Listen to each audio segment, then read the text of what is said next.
episode of Customizing the Clone Wars with your host, Todd Peak as Peak Obi-Wan and Brian Bolton as Darth Daddy. What will our heroes have in store for this installment? What wisdom can they provide? Let's watch and listen.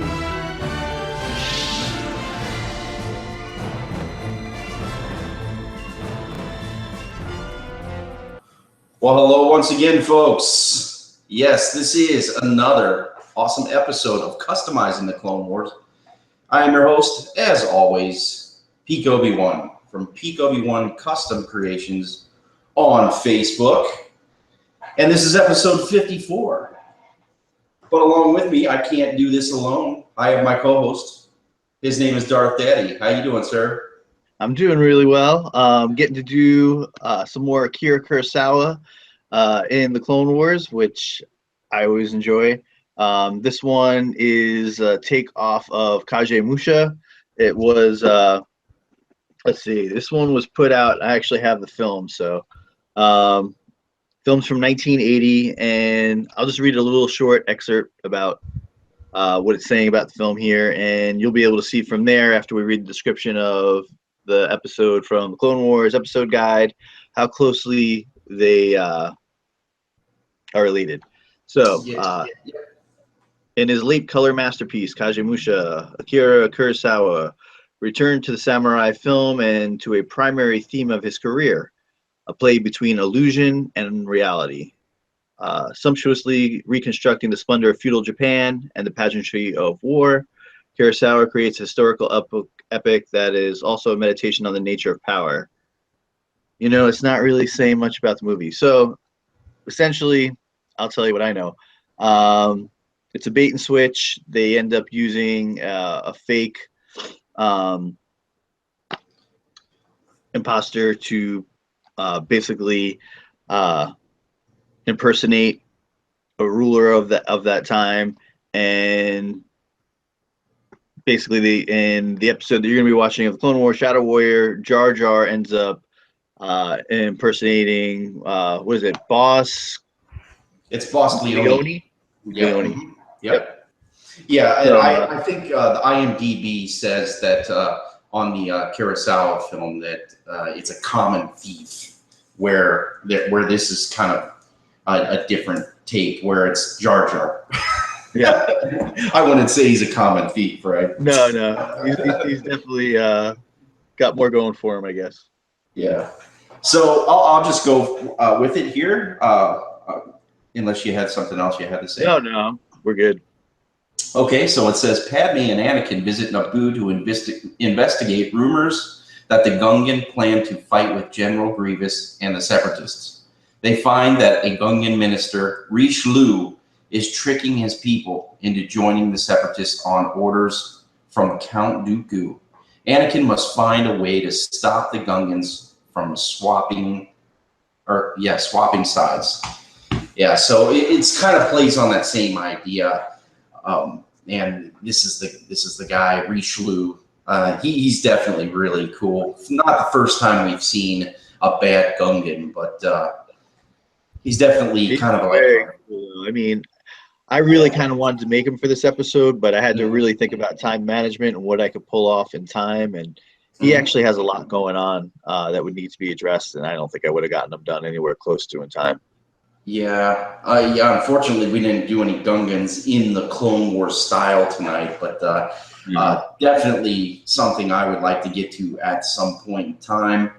If you haven't seen our show, of course, this is a customizing show where we talk about the Clone Wars and we talk about toys. You know, toys are the essence of what this show is made up of. Custom toys, the toys that you only hoped you got, right? Yep. Yeah, and like I said many times, this series was primed to make just little revisits or variants of some sort, and there was always characters that you could bring in to make it super cool. So let's get into this episode, shall we? Yeah, sounds good. And here is the not the Easter egg, but the fortune cookie. It says, who a person truly is cannot be seen with the eye. What do you think about that? Well, in this situation, obviously the eye fooled Grievous. He took Jar Jar for Boss Leone, Mm-hmm. and had he known Boss Leone better, he might have realized that he wasn't sitting across from him. Yeah.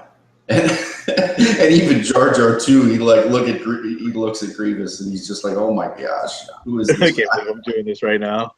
I got a picture of him a little bit later, but so we're back on Naboo, and they explore this a couple times. You know, we get it in season 1, and here we are again, but to a greater degree, I feel, because now instead of going to Theed Palace, now we're going to Oltoth Gunga? Is that what it's called? Oh, that I don't remember. Yeah, where they actually go underwater to that city, and like your son said last week, they're getting to a point where they're making really awesome graphics, and they have, so it seems, no problem recreating everything from that planet, from that world, right? That underwater No, it was world. amazing. It was so cool to see so much of Phantom Menace revisited in Yeah. this episode, and just like you said, the amount of detail that they were able to incorporate into this 22-minute animated show. It really had that theatrical feel because of the level of intensity that they were able to incorporate into the episode. Yeah, I hear you.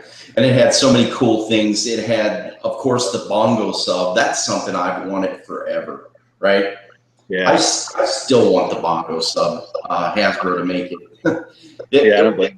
It would be a nice little ship, don't you think? I mean, Yeah, they put out this little. Well, I has it floating around here. There was like a little submersible that Obi-Wan came with, but it was more in the vein of those those clone scuba troopers on those little submersibles that came in the mini rig. yeah, It wasn't. kind of a little speeder, right? Yeah, it wasn't like something you'd sit down in with a bubble over the top or anything like that. Yeah. So back to where we were at, they meet up with Boss Leone, and of course, they needed a new boss. They needed one to look like Jar Jar, right? Yeah. And right away, they find out something's wrong, and he's not, something's wrong with him, right? Yeah, he's not acting like himself, a bit robotic. Seems to be that he's under some spell of some kind, and they were able to track it down to a necklace that he was wearing around his neck. Yeah, so we see Richelieu, and he's dealing with this Dooku and I would say he's the villain of the episode. absolutely. Yeah, so I'm getting a little bit of feedback again. Hold on a minute here. Let's see here.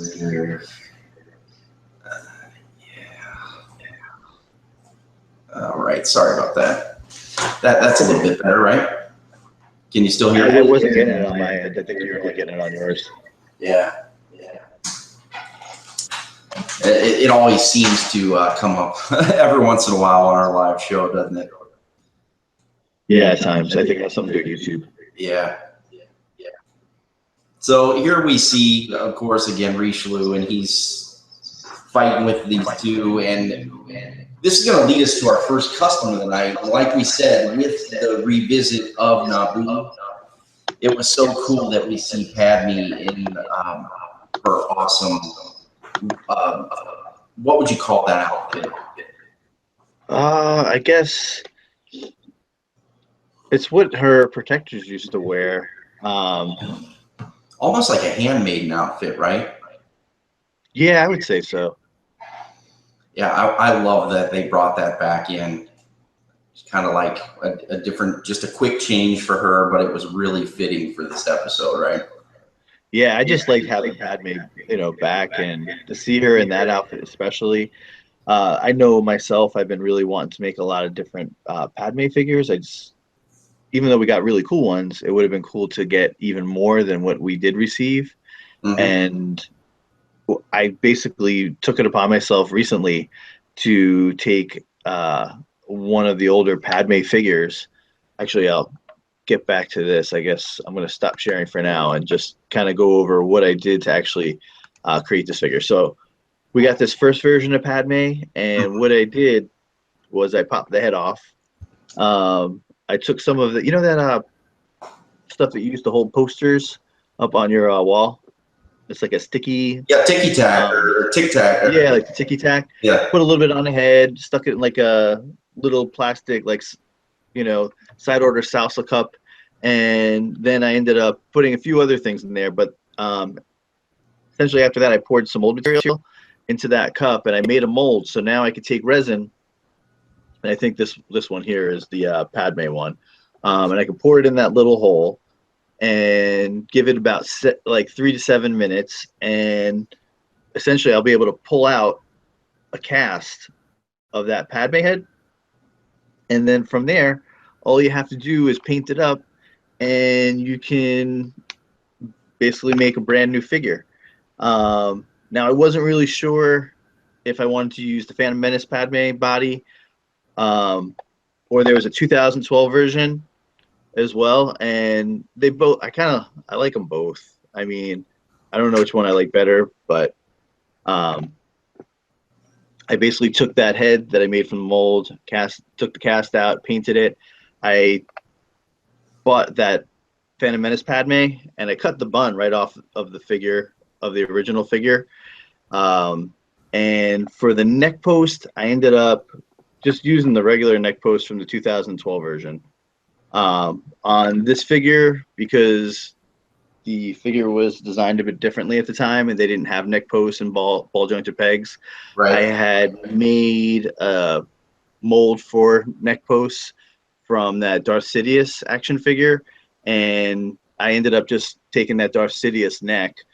I sanded it down with a nail file to get rid of the Adam's apple, because we don't want Padme with the Adam's apple, and just made it a bit thinner. And that's basically how I ended up putting this figure to attach it to the Phantom Menace body. But the final results, I'll pull those up right now. This is, I guess, how she looks when she's all put together and painted up. And so that's the Phantom Menace body, and then this is the way she looks with the 2012 body. And yeah, I guess you guys could all let us know which ones you think, which one you like better. If you like the 2012, 2012 is cool because you're getting a bit more articulation in there, because you get the elbow articulation. But just the arms, though, right? yeah, that's pretty much it, because it's not giving you any knee. And with this one, because the way the cape was, I was trying to give myself a short project because I had a lot going on this weekend. Sure. And I haven't really had a lot of time to customize. And this one you could probably do up in, 7 minutes for the head, 7 minutes for the neck, and however long it's going to take you to paint a head. I mean, you could really do this one in about an hour, I think. And you said you did like it better on the older Padme body, right? Yeah, just the way it looks from all angles. Like, there's things I like. I kind of like them both. I almost feel like I want to make two. Yeah. Or at least take the head off one and put it on the other one sometimes, depending. But yeah, I do like the Phantom Menace body a little bit better, just because it looks best from all angles. The neck post one more time. I'll just say how you did the neck post again. Oh, the neck post, I took I'd made a mold of the Clone Wars Darth Sidious head and neck from that really hard to find figure.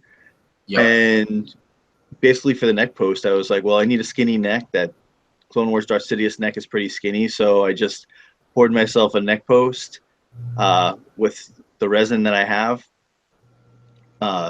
And from there, I ended up sanding the Adam's apple off with a nail file.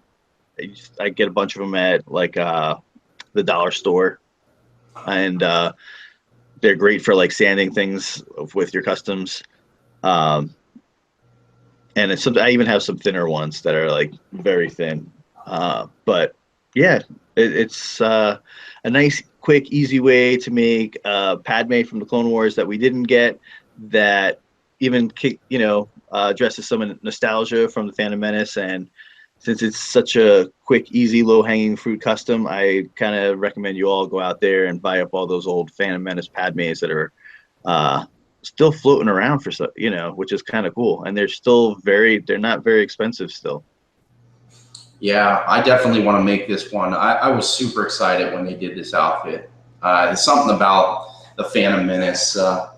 I was listening to a podcast earlier today, and they were just talking about how people they weren't as receptive to the Phantom Menace, and they started to get the haters and whatnot. I just loved it. I thought it was a great movie. Yeah, I liked it too.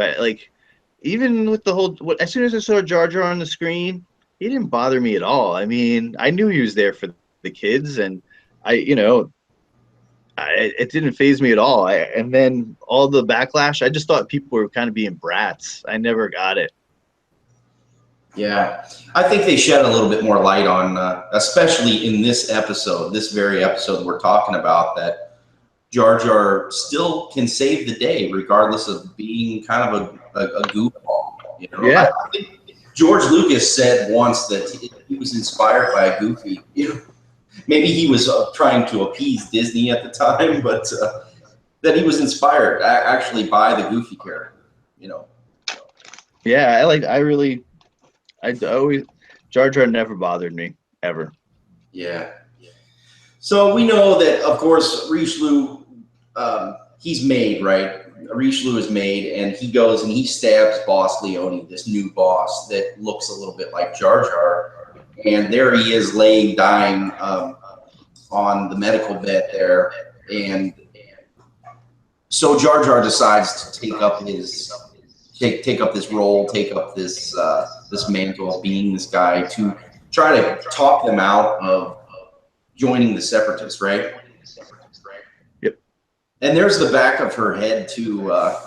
That's awesome. That you can see that hairdo there. Still with you? Yes. All right. Yeah, I got it. As we're moving along, here's a great look. I put it on this picture for a reason, that he was scared when he actually comes in contact with Green. Oh yeah, it was almost like when the Cowardly Lion was going to see the Wizard of Oz. Yeah, and of course Tarkles is back too, right? Yeah, and I love the way they portrayed Tarples in this episode. It really showed the difference between Jar Jar Binks and all Gungans, and that you can't lump all Gungans into Jar Jar Binks. Yeah, it really showed them to be great warriors, to be able to take down Grievous the way that they did, and Tarples, man, to make the ultimate sacrifice the way that he did, really made him a more admirable character. Yeah. Did you ever think we'd see Anakin riding an Eopie? No. Of course he is. He's being chased. And there's those awesome, one of my favorite accessories, my personal accessories that I would love to make and would be excellent if they actually came in a set, right? Oh, I would just love, there's so many cool 3D printing ventures going on, and molding and casting ventures going on right now. That is something I'd love for someone to make, and make some kind of kit that you could assemble and paint yourself. Yeah. This is one of the things I want to make for my accessories library, if you will. Yeah.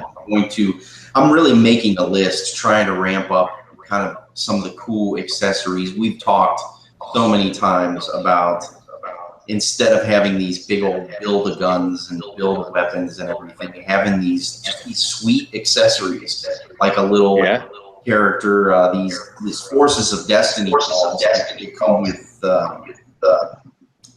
little Tuca, Yoda, oh yeah, and what have you, right? I'm definitely looking forward to that Ahsoka and Tuca cat. That's something I may actually buy. And even the Wicket from the Endor Leia set is pretty cool. Yeah, I really have been enjoying these little shorts. They are definitely short though, right? Oh yeah, you're lucky if you get 3 minutes. I mean, you're just starting to sink your teeth into it, and it's like it's over. I do like it, but yeah, it goes quick. Right. So we finally get to a point where Grievous is fed up, and it's the final confrontation, right? And while Anakin's away, he fights against the Gungans, and he goes up against Tarpals, and he kills him, and he's like, I just killed you, and he's like, no, it was a sacrifice, meaning he was just biding his time, right, until they got him. And I'll tell you, this point right here where they finally get him with these energy balls, I was getting choked up, to be honest, because I was like, they got him. Yeah, and just like the way they did the rain, I mean, it was so well put together, this episode. I really enjoyed it a lot. Yeah. That was it for me too. I really loved it, and there was a lot of controversy with this one because they were like talking about Anakin and Grievous being in the same location at the same time, and you know what that meant for dialogue that took place in Revenge of the Sith. But they did address it, and they made sure that Anakin was unconscious, as when they were in the same space together. That's right. And Grievous, because Anakin's face was face down, he had no idea who was there and who wasn't there. Yep. And so, of course, Dooku's there on feed, and he kills Richelieu. And he takes on. What's that? That's a great shot of Richelieu's face. I had to get it, right? Yeah, that's awesome. This is going to lead me into my custom. And this is what I was talking about with variants and whatnot. Did you notice in the background these Magna Guards? Check out not only their faces and the lights, how they're yellow and different, but look at their shoulders and their chest plate. Are you noticing what I'm noticing? Yeah, it's a different paint application on those, huh? Yeah, they have kind of a specific armor here. I'm guessing these were Dooku's guards, right? Dooku's Magna Guards. Yeah. I think we even see another little element added when we get to the box episode. But this is my custom of the night. I decided to make a yellow Magna Guard with those markings. The markings of Dooku. Right? Yeah, that looks really nice. Oh, thanks, I man. love the way that looks. Yeah, turned out pretty good. I just kind of painted it all up and gave it those markings, and I would certainly buy another version of this if they had one. Same here. That's one figure I could probably buy over and over and over again if it wasn't so expensive. Yeah. So here we are at the end, and like you said, it was so controversial that they walked past each other, but he really didn't. I think they did a good job with it. He's tough. I did too. I think, like I said, usually the people who complain about that stuff are like super nitpicking, and it's like, if you pay attention to the scene, your argument doesn't even hold water. Just let it go. Enjoy the show. Yeah. And I actually started working on this tactical droid too, but he's not quite done yet, so I'll have to show him some other time as we go along. And I like how as the guard changes, the sun is starting to rise, the ride is going away again. You know what I'm saying? Yeah, that is kind of cool. Yeah. And we know that at the end, Jar Jar saves the day. I think Queen Mutiny, she's like, this is the second time save Naboo. Did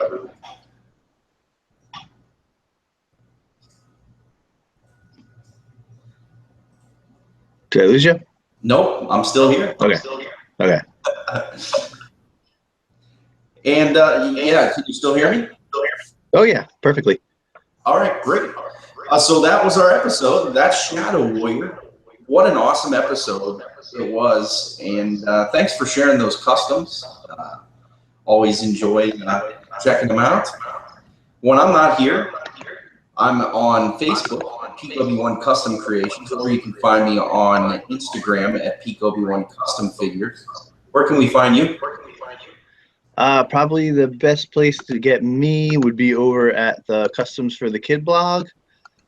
Best place to get there would be to go to www.customsforthekid.blogspot.com. From there, you can go to the action figure index where you can see all the customs that we've made.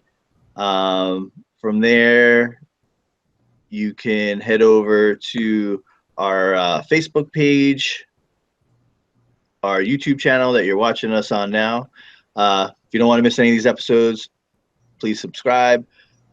We have a Twitter feed, Tumblr, Instagram, Google+, Pinterest. You can pretty much find us everywhere. Awesome. Very cool. Well, until next time, until next week, we will be doing kind of some, what I would call some George Lucas specials next week. We're just going to do one of them, but over the next 2 weeks, we're going to do some really awesome droid-centric, harkening back to the 1985 Droids cartoons episodes, right? It's going to be great. Yeah, they have that little bit of zaniness that I know I appreciate. They're a lot of fun. Yeah. Awesome. Well, thanks a lot, guys, for joining us. Please join us next time, and we'll talk to you later. Take care, everybody, and may the Force be with you.